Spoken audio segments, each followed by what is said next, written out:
On the one hand, there are people who might benefit from that. So I think people who have a good infrastructure for remote work, for example, they have a good workplace at home, for them it could be a good opportunity.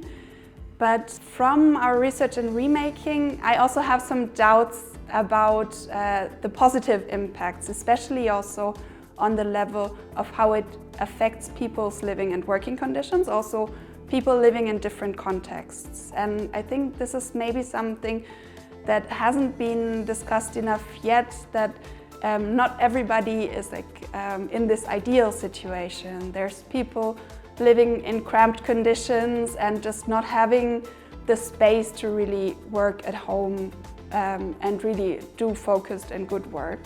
Implementation of a mandatory remote work day on a European level would be truly impactful, because I think it would give the chance to both employees and employers to experience the challenges and the possible effects of remote working, and it would create some kind of common ground to then proceed with identifying possible arrangements that can work for both, because many workers nowadays in Europe do not have access to remote working, and this is usually because of employer restriction.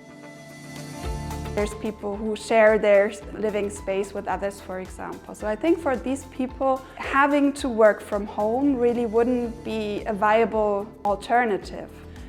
And the second thing that I think is reflected in this is also something that we found in the Remaking project, is this shift of responsibility, and also maybe the shift of who has to carry the costs.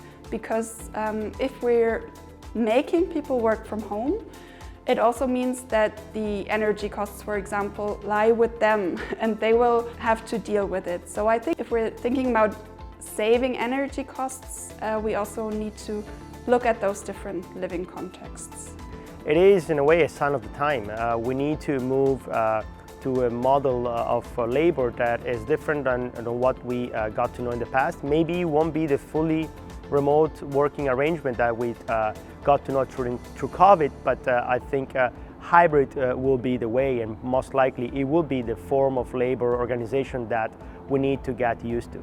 But I believe that in an era where commuting costs money more and more because of the growing energy costs, then giving people more freedom to work from home might be a good solution. However, we need to factor in positive side effects.